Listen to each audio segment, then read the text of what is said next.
maladie à virus Ebola en Guinée a été la toute première épidémie d'Ebola dans un pays d'Afrique de l'Ouest. Au total, 26 préfectures sur 38 ont été directement touchées par la maladie à virus Ebola en Guinée. Le 19 septembre 2014, l'UNMER a été créée après l'adoption à l'unanimité de la résolution 69-1 de l'Assemblée générale. L'UNMER a été créée à titre temporaire pour répondre aux besoins immédiats liés à la lutte sans précédent contre Ebola. Également, un organisme ad hoc, la cellule de coordination nationale de lutte contre Ebola, CNLE, dirigée par Dr Sakoba Keita, fut mise sur pied afin de coordonner les différents partenaires au développement et de mener tant bien que mal la réponse à la maladie à virus Ebola. L'épidémie a fait 2544 morts, 6220 orphelins et 500 veuves. Le 29 décembre 2015, l'OMS annonce la fin de l'épidémie en Guinée. L'Organisation mondiale de la santé.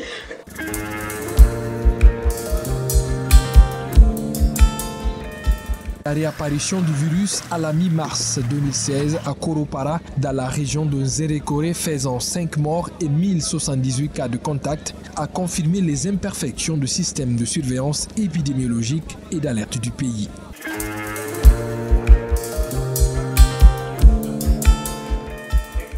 Pour remédier à tout cela, il était absolument nécessaire que le gouvernement guinéen mette en place un système de surveillance épidémiologique robuste, intégrant la gestion des données de surveillance dans la programmation de ses interventions d'urgence et ses capacités opérationnelles, d'où la création le 4 juillet 2016 de l'Agence nationale de sécurité sanitaire ANSS. La motivation de sa création, premièrement, c'était de trouver une structure pérenne qui allait capitaliser les acquis de la cellule nationale de lutte contre Ebola. Cette agence a pour mission la mise en œuvre des orientations stratégiques du ministère de la Santé en matière de sécurité sanitaire et surveillance épidémiologique. L'ANSS a eu pour mission fondamentale de restructurer la surveillance épidémiologique sur toute l'étendue du territoire national, de renforcer et faire en sorte que nous puissions avoir une meilleure réactivité. Donc à ce titre, il doit élaborer tous les documents réglementaires sur le plan technique à cet effet, faire la cartographie des risques et aussi préparer la réponse à une éventuelle épidémie et surtout mobiliser les ressources pour qu'on puisse réagir en temps réel.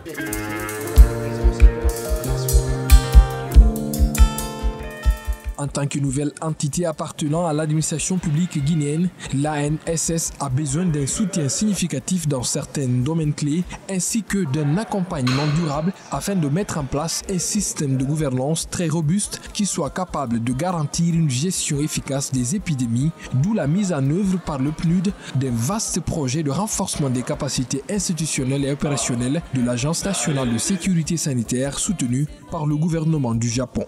Le gouvernement a réfléchi à la création de l'Agence nationale de sécurité sanitaire pour se doter d'une institution capable de répondre aux crises futures, de réduire les risques et également de prévenir qu'une telle crise puisse se reproduire en Guinée. Le Japon a été associé à la formulation du projet ainsi que l'ANSS pour véritablement identifier les besoins immédiat de construction et de renforcement des capacités de cette institution. La Guinée était en train de tirer les leçons de cette épidémie avec l'aide de ses partenaires internationaux et humanitaires en rebâtissant son système de santé pour le rendre plus agile et plus efficace. S'agissant de la surveillance épidémiologique, le gouvernement du Japon a accepté la requête de la Guinée via le PNUD de financer des projets d'appui opérationnel à l'ANSS. L'ANSS n'avait pas assez de base opérationnelle institutionnelle, donc on a décidé de demander au PNUD de faire l'analyse institutionnelle de l'ANSS pour trouver les goulot d'étranglement et trouver les résolutions à prendre pour un meilleur fonctionnement de l'ANSS.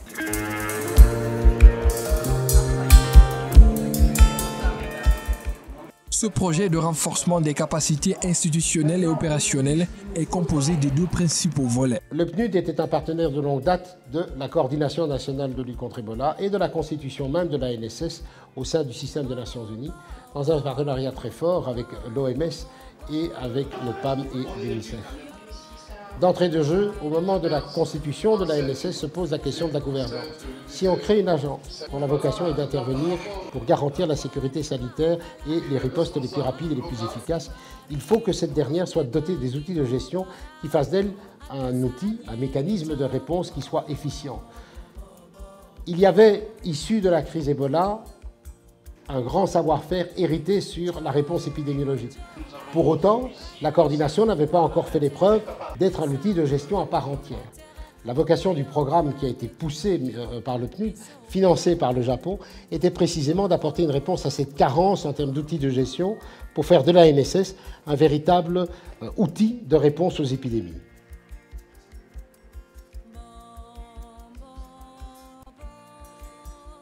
Le programme exécuté par le PNUD sous financement de l'ambassade du Japon est composé de deux grands axes d'intervention. Le premier axe d'intervention vise l'amélioration de la gouvernance de l'ANSS. Pour cela, il a été planifié de doter l'ANSS avec des outils de planification lui permettant d'atteindre ses objectifs. D'autre part, le PNUD a mis ses efforts dans la mise en œuvre d'un système de gestion permettant à l'ANSS de faire une gestion efficace et efficiente des ressources matérielles, financières et humaines.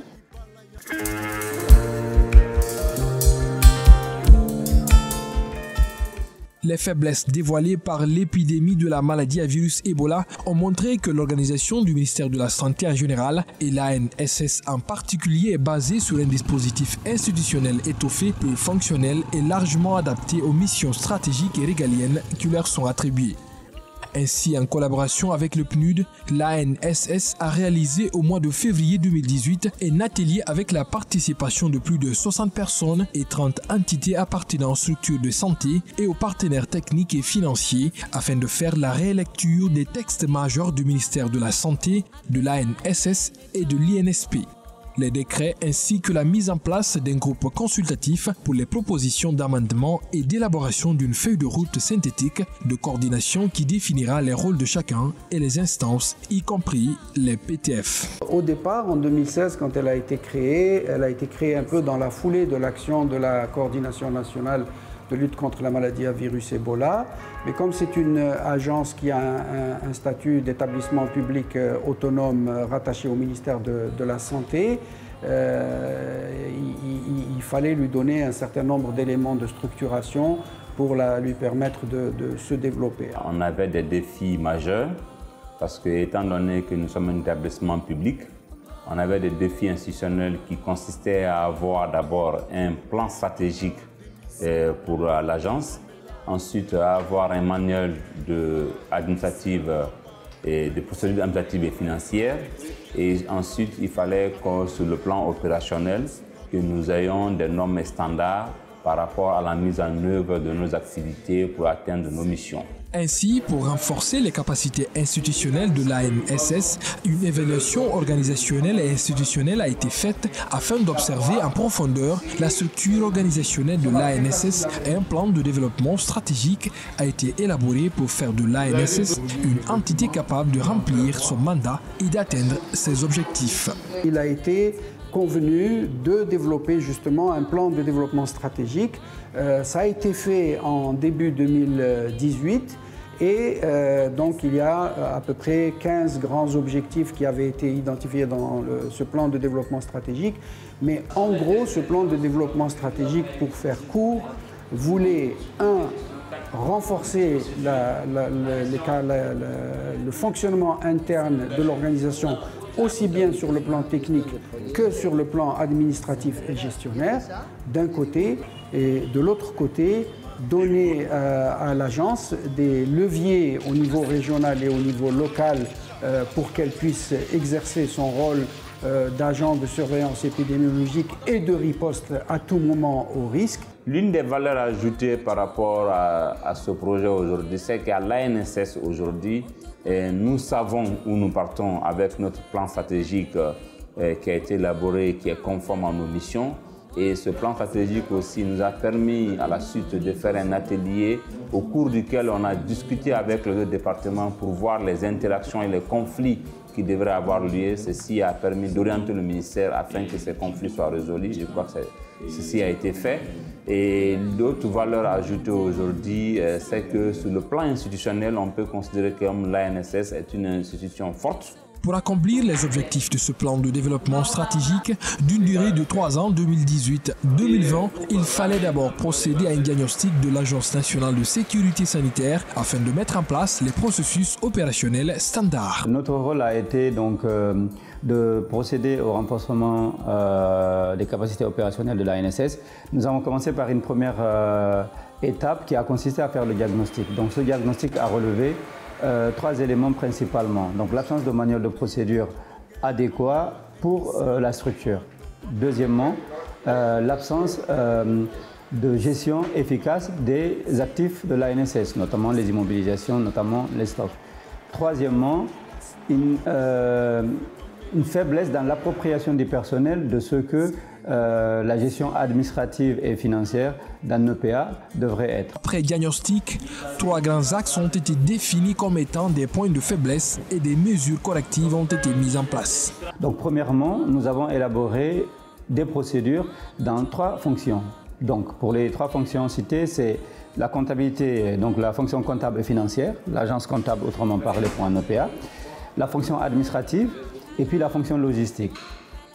Donc ça c'est la partie élaboration du manuel de procédure. Deuxième volet, nous avons effectué un inventaire des immobilisations avec étiquetage. Donc nous avons procédé au comptage avec notre équipe, étiqueté ces immobilisations.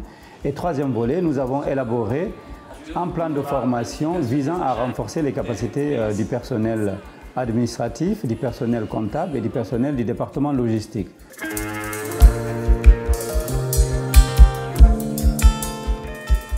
Les premiers éléments qui ressortent de ces évaluations sont le niveau général du personnel qui a besoin de formation et l'absence d'outils modernes de gestion adaptés pour le bon fonctionnement de l'ANSS.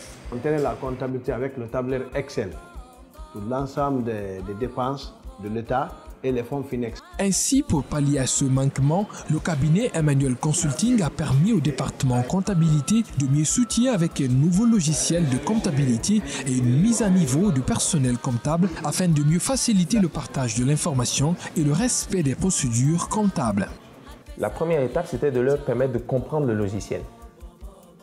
Comprendre comment le logiciel fonctionne, comment le logiciel est paramétré. Ensuite, nous avons passé à une phase pratique. Notre objectif, c'était de laisser les agents de l'ANSS participer à la formation, de sorte à ce qu'ils soient imprégnés du fonctionnement du logiciel, pour améliorer leur adaptabilité, leur capacité à travailler avec le logiciel et puis à fournir les rapports avec une certaine aisance. Donc, nous les avons impliqués dans la formation. Non seulement on a reçu de la formation, mais ils nous ont installé le logiciel et en même temps, on a une manière de procédure de gestion comptable. Donc ça nous permet d'avoir une comptabilité fiable, une comptabilité transparente et ça nous permet aussi de gérer les fonds de plusieurs bailleurs. Au moment où je vous parle aujourd'hui, je suis capable de faire la situation de tous les partenaires au niveau de finances. Au point de vue saisie, au point de vue analyse, au point de vue la balance, je peux tirer la balance globale de l'ANSS à un mois et donner la situation des exécutions des activités à un point donné. En plus de l'installation du logiciel comptable et la formation des agents, ce projet d'appui à l'ANSS mis en œuvre par le PNUD a permis la mise en place par l'Université Saint-Luc d'un dashboard ou tableau de bord gestionnaire qui permet d'avoir une situation en temps réel de la gestion des ressources humaines, de la logistique et des finances. My duty is to develop the system to support the people working here for management of the things here, especially for the response to make a better decision making to the cases that in future something happen like Ebola cases. Avant, nous avions des méthodes un peu archaïques au niveau du traitement des données administratives de l'ANSS qui existaient, dont il fallait soit appeler tout le monde par téléphone pour les expliquer que non, nous avons telle réunion qui doit se passer et ainsi de suite. soit on envoyait du mail à tout un chacun. Maintenant, non seulement nous utilisons cela et certaines de ces méthodes, mais nous continuons cette fois-ci à faciliter le travail grâce au dashboard que nous avons par exemple devant nous, où tout ce qui est événement est déjà programmé dans le dashboard. Ça nous facilite la tâche au lieu d'aller voir tout un chacun. Non, nous avons une réunion dans tel jour, nous avons ça dans tel jour. En ce qui concerne l'équipement, le PNUD a appuyé l'ANSS à travers l'achat et la livraison des équipements informatiques et la mise à jour des systèmes d'information qui permettront à l'ANSS de mieux gérer leurs données et faciliter la communication et le suivi des activités de surveillance épidémiologique. Le PNUD nous a apporté des équipements informatiques, dont 2 serveurs, et un routeur, des switches et 21 AP avec 3 ordinateurs portatifs que nous avons eu avec le PNUD. Ils ont fait un câblage pour nous au niveau du 4e étage puisque ce n'était pas déjà câblé, donc on a eu un câblage complet du 4e étage. Le PNUD a aussi appuyé le département de communication avec l'achat du matériel pour l'élaboration et diffusion de matériel de communication.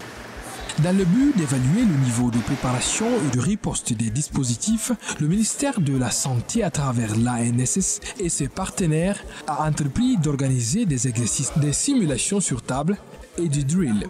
Pour cette phase pilote, le choix des sites a porté sur les préfectures à haut risque d'épidémie de choléra, Forêt-Karia, Boké et Bofa, et dans les communes de Conakry considérées en général comme des zones de propagation de la dite épidémie. Le PNUD a participé activement dans l'élaboration des scénarios pour la simulation ainsi que l'identification des étapes critiques du mécanisme de réponse rapide. Le PNUD a participé activement dans l'élaboration des scénarios en identifiant les missions, les étapes et les indicateurs critiques pour bien mesurer l'impact de cette activité sur le terrain. D'autre part, le PNUD a participé activement dans la coordination et le suivi terrain des activités lors de la mise en place de ces exercices de simulation. Ces exercices ont été conduits par une équipe de cadres du ministère de la Santé préalablement formée en matière de planification et de gestion d'exercices de simulation avec l'appui des partenaires du système des Nations Unies le mois d'août 2018. Il s'agit d'inviter tous les cadres du district sanitaire impliqués dans les dispositifs de gestion des urgences afin de tester un peu leur appropriation des contenus des différents documents qui ont été élaborés afin de les permettre d'améliorer leur capacité de riposte vis-à-vis des maladies à potentiel épidémique. L'évaluation du processus a permis de relever des points forts et des points à améliorer. Il a été noté des participants très motivés et dynamiques dans la réalisation des exercices. Les équipes EPAR sont des gens qui sont formés, qui ont acquis un savoir-faire qui est indiscutable. Et ces exercices de simulation vont en fait pouvoir sanctionner leur réactivité sur le terrain. Sur le terrain, qu'est-ce qu'on rencontre comme difficulté? La mise en place, la recherche du matériel, la recherche de l'endroit où on va faire l'exercice de simulation, tout ce qui peut comporter des besoins logistiques et qui procure la bonne marche en fait, de l'exercice de simulation. Donc les évaluations faites au niveau de Forêt-Karia, mais aussi au niveau de Boké montre qu'il y a encore nécessité à ce que les gens puissent mieux s'approprier des documents normatifs qui ont été élaborés par le ministère de la Santé avec l'appui des partenaires techniques et financiers. Et ces documents normatifs sont les seuls capables de pouvoir orienter les activités et les réponses à faire pour chaque cas. Il est à signaler qu'un appui des partenaires est requis pour assurer la continuité d'un soutien technique et financier pérenne vis-à-vis du personnel des dispositifs et des équipements disponibles, lesquels doivent être maintenus constamment fonctionnels. Par rapport à la mise en œuvre des exercices de simulation, nous allons apprendre aux districts comment organiser un exercice de simulation dans leur district pour maintenir la capacité d'intervention des organes qui sont installés. Et après, nous allons partir vers l'appropriation de ces districts à planifier pour eux-mêmes les exercices de simulation. Donc pour atteindre tout cela, nous demandons l'appui des partenaires qui interviennent à côté de nous, et sur le plan technique et sur le plan financier, afin que durant les prochaines années, que nous puissions organiser ces exercices de simulation, mais pas programmés par l'ANSS, programmés par les districts eux-mêmes pour maintenir la capacité d'intervention de leurs équipes respectives. Ce projet a montré les bénéfices pour la Guinée d'avoir une institution forte, crédible et transparente, capable de répondre effectivement aux futures épidémies.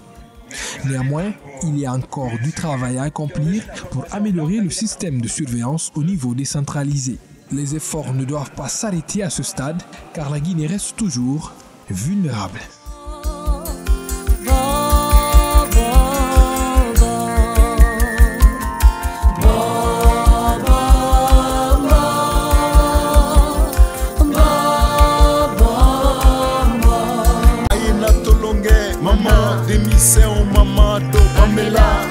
Ayena tolonge papa démission papa do benzi wolonate segen wolonate nyine habitete te fokilas nogo gabon ka ou fait pamela ko bon malibala ya mama besiri